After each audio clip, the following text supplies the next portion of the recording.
Good afternoon, and welcome to this week's edition of From Dina's Desk. I am Dina Birobrew, your career and life coach, and welcome to this week's edition. Thank you so much for joining, and thank you so much for tuning in. I will be live every Tuesday at 12 o'clock Eastern Standard Time right here on LinkedIn. 12 o'clock Eastern Standard Time, coming to you each week with a different topic that can help you advance in your career and that can help you have the latest insight and trends and do's and don'ts for today's workplace. This week, good morning, Shamika. Thank you so much for joining. Thank you so much. So this week's topic is going to be 10 things to remove from your resume now. 10 things to remove from your resume now. I'm sure you have seen a lot of articles about the resume, do's and don'ts. You've listened to a lot of subject matter experts talk about the topic, and I'm sure you've tried to maybe write your resume several times yourself, and maybe sometimes you just don't know, what should I put on there? What should I not put on there? What's the right or wrong thing to do? Well, today we're going to talk about it. We're going to talk about those things that you should remove from your resume now so that you can make sure that your resume is structured correctly. You make sure that you are standing out to employers and making sure that you are showing yourself in the best light and you are optimizing your resume and your accomplishments. So let's just jump right in. The first thing that I want you to remove from your resume is the Times New Roman font. Times New Roman. That is the default font that Microsoft Word puts out there whenever you open up a new document. And so imagine if you opened up a Microsoft Word document and you just went with the default font that was out there. Imagine how many other people did the same thing. And I'm someone that looks at resumes every week, and I can tell you probably at least 80 to 85% of the resumes that I look at are in Times New Roman font. And so you're trying to have a great first impression. You're trying to stand out right away because you only have about 10 seconds or less to impress the employer and to get them to want to put your resume in the call pile versus the do not call pile. And one of the ways you can instantly make yourself stand out, a very easy way, is to change the font from Times New Roman to something else that's legible. And so what font should you be using? Well, it really just doesn't really matter as long as you're using something that is legible. You want to make sure that whatever font you use is going to be something that's legible to the reader. My go-to fonts are Calibri and Cambria. Calibri and Cambria are the two that I use, but you can use others as long as they are legible to the reader. And just make sure that you consistently use that font throughout your entire resume. Okay, so first thing, get your resume, open your resume up and change the font from Times New Roman to another font. The second thing I want you to remove are the 1-inch margins. Again, whenever you open up Microsoft Office or Microsoft Word, you're automatically going to have 1-inch margins at the top and the bottom and the left and the right. So in order to instantly give yourself more room, in order to instantly help you to be able to put more accomplishments out there, your skills and qualifications, and to instantly help you with your visual appeal, you want to change your 1-inch margins to 1/2-inch margins. You want to have 1/2-inch margins all the way around, top, bottom, left, and right. This is instantly going to give you more room. You have more room to work with. And like I said, it'll be visually appealing because you can spread things out. You can put more information on there. And for the people who are concerned about getting everything on one page, this can help you if that's your goal. If you're trying to get things on one page, decreasing those margins will give you more room to work with, and you'll be able to get it on one page if that's what you're trying to do. The third thing I want you to consider removing is your unprofessional / outdated email addresses. Unprofessional / outdated email addresses. So whenever an employer looks at your resume, or whenever you are applying online, you are setting up an account, or you're emailing someone and communicating, even on a platform such as LinkedIn, they are gauging you, they are judging you, and your email address is part of that first impression. So you want to have an email address that is professional, because the only thing that they have to go by is your email address. And they know that that's something that you chose. So you made a conscious decision to choose this for your email address. So that kind of gives them some insight into, your judgment and your professionalism and things of that nature. So you don't want to have something unprofessional.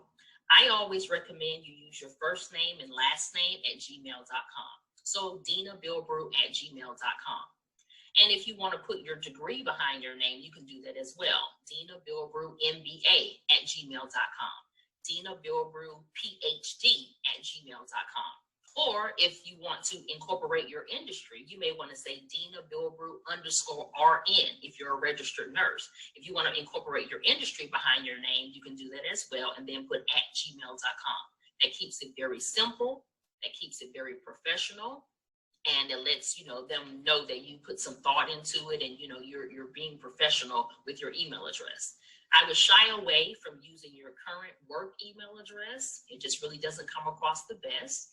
And I would shy away from still using AOL or Yahoo, some of those outdated email addresses, because those were email addresses or email platforms that were around in the late 90s, early 2000s, and you don't want to outdate yourself. Right? Again, you don't want to give them any reason to put your resume in the do not call pile. And unfortunately, you don't want them to think that you're maybe old or outdated and they use age discrimination against you. So it's just best to use gmail.com. That's the most modern email address. First name, last name at gmail.com, just to be on the safe side. So the fourth thing that I want you to consider removing from your resume is the objective. You want to remove the objective from your resume. That's something that we did back in 1995, right? So that's 20, 25, 30 years ago, we were doing that. You want to change the word objective to professional summary. You want to use professional summary, or if you're at the executive level, you can say executive summary. So professional summary or executive summary, okay, instead of saying the objective. And you want to make sure that you think about your total career and write 3 or 4 sentences about your career right at the top of your resume. And so again, we talked about those 10 seconds, and they're reading your resume from top to bottom. So they're going to get to that professional or executive summary within the first 2 or 3 seconds. So right away, think about 3 or 4 sentences that you can use to summarize your total work history and something that's going to impress them. You don't want to sound like everybody else and put that, you're just seeking a job where you can get experience. I'm looking for a position where I can expand and where I can grow, something very generic. You're actually wasting space if you're going to do that. You want to come up with a professional or an executive summary. Take a little time, think about it, put some thought into it, and think about what are 3 or 4 sentences that I can use to describe my work experience and impress the person that is reading it. Okay, so no more objectives, change that to professional or executive summary. The 5th thing that I want you to remove are those overused words. I want you to remove those words that everybody has on their resume. You don't want to use words like team player. You don't want to say great communication skills. You don't want to say dependable, reliable, things of that nature. You don't want to say organized and some of those generic words. Instead, you want to use industry keywords. You want to use the words that are for your industry. So to figure out what those words are, you can stop and think about what are the words that you use every day right now at your job. When you go to work Monday through Friday, what are the words that you use with your team members? What are the words that you're using on conference calls and in your team meetings? What are some of those buzzwords that you use in your emails when you're replying to emails or when you're sending emails out? What are some of those words that are familiar to the people in your industry? That's a great place to start when you're thinking about what words to put on your resume. And then secondly, you can look at the job description. Look at the jobs that you're applying for. Look at jobs you would be interested in and use it as a cheat sheet, because those employers are letting you know this is the language that we speak at this particular company. These are the qualifications and skills, and this is the knowledge base we want you to have. Here are the buzzwords. Here is the industry terminology that we need you to be familiar with. So take those words, take those phrases verbatim off of the job description and put them on your resume, and you can even sprinkle them throughout your cover letter as well. And so that way, whenever your resume is going through the ATS system or the applicant tracking system, your resume will be pulled back or will be pulled out because you have those words. The system will pick up those words. And then you have to think about your resume. Think about who you're talking to. Who's going to be reading it? probably a recruiter or someone in human resources first, and then ultimately it's going to get to the hiring manager. And you have to let the hiring manager know that you know how to speak their language. You have to let them know you are knowledgeable on the buzzwords and the terminology, and you're a subject matter expert in your field. You can do that by taking off those overused generic words and use those industry buzzwords and that industry terminology. The sixth thing that I want you to think about removing from your resume are your daily duties, just listing daily duties. So when it comes to your job and what you did for your job, you don't want to just list daily duties. Don't just talk about what you did every day. You answered the phone, you responded to email, you check the cash register, or whatever it is that you do in your particular job. You want to list accomplishments. You want to write accomplish-based statements, because again, you have 10 seconds to impress them. So when you think about a job that you worked at for 5 years and you're listing 3 or 4 bullet points, what are the most important things that you accomplished for that job? And that's what you want to put. And you want to think about writing it using quantitative data. You want to think about dollar amounts that you use. Maybe your projects were $1.2 million. You want to think about if you did fundraising, you raised up to $100,000, or whatever the case may be. You want to think about numbers. Managed a team of 20 people. Don't just say you managed a team, you managed a team of 20 people. Don't just say that you managed a territory or you built a territory. You built a territory affecting 2,000 customers, or whatever the case may be. So try to put numbers, and then you want to think about percentages. Don't just say you increase sales. You increase sales 25% within 1 year. You increase the customer service scores by 30% by doing X, Y, and Z. So you want to use as much quantitative data as possible.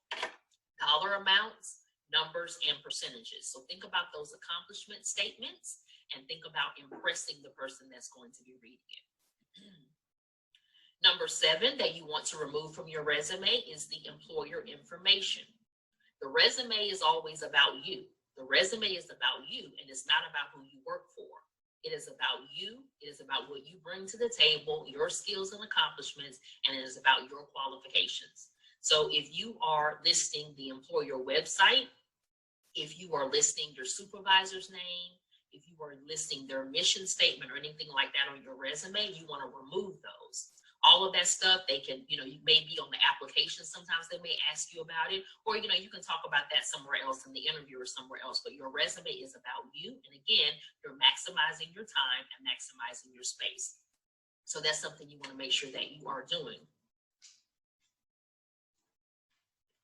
So remove the employer information that's not necessary and focus on you, your contributions, and what you bring to the table. Number 8, you want to remove your graduation date from high school or college once it is past 10 years. Because again, when you look at your graduation date, they pretty much know people graduate at the age of 17 or 18, and they can figure out how old you are. So again, age discrimination. You don't want them to think you're too young or too old. So just take the date off and just not putting it on there. Once it's past 10 years, it's the safest thing to do. The same thing with your undergraduate degree or even maybe your graduate degrees, because you don't want them to think your education is outdated, right? Because things are always changing, more information, more research is coming out, technology, everything is always changing. And so you don't want them to think, well, this person has a computer science degree, but it's 15 years old, they might be outdated. So if it's past 10 years, I just would recommend taking it off. Now, of course, there are some exceptions, like if you're going into the medical field or if you're going into, a research field or something like that where it's acceptable because they want to know how long you have been doing it, then it's quite okay. There's always exceptions to the rules. But as a general rule, your graduation date should be taken off if it is more than 10 years. So remove that. Just don't put that on there. Focus on your degree and where you got your degree from. Okay, number 9, your personal hobbies and your interests. You want to remove the fact that you like ballroom dancing. You want to remove the fact that you like cycling or anything like that. That doesn't belong on the resume. That's something you can put on your LinkedIn profile. There's a space for that. That's something that you can maybe put in another online profile if you have that. And then whenever you get into the interview, they may ask you, how do you unwind outside of work? And then you can talk about, well, on the weekend, I like to go cycling. I'm a part of a bike riding club, and this is what we do. You know, they may ask you a question about, what do you do for self-care?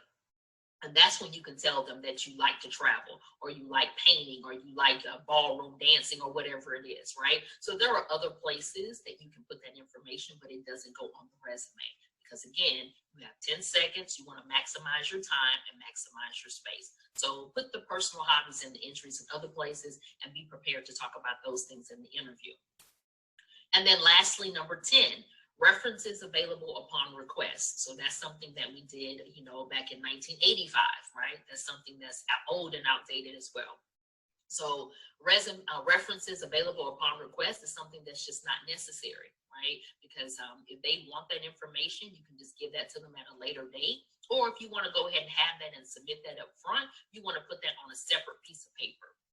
You want to put that on a separate piece of paper all together, your first name, last name, excuse me, the word references, and then put that information, and you can submit that along with your resume, but on a separate piece of paper. So you don't want to put references available upon request at the bottom like we used to do, you know, many years ago. Just take that off and provide it later. Okay. Give me just a second. Okay, so these have been the 10 things that I advise that you remove from your resume, just so you're keeping up with the latest resume trends and the latest do's and don'ts. If you need help with your resume, I do offer consultations. The link is in the post where I posted this, and I definitely will be happy to help you getting your resume up to speed and up to par as to where it needs to be. So thank you so much for tuning in. Thank you so much for joining me. I will be back here every Tuesday, 12 o'clock Eastern Standard Time, right here on LinkedIn Live. And share this information with someone who you think may need it. Bye-bye.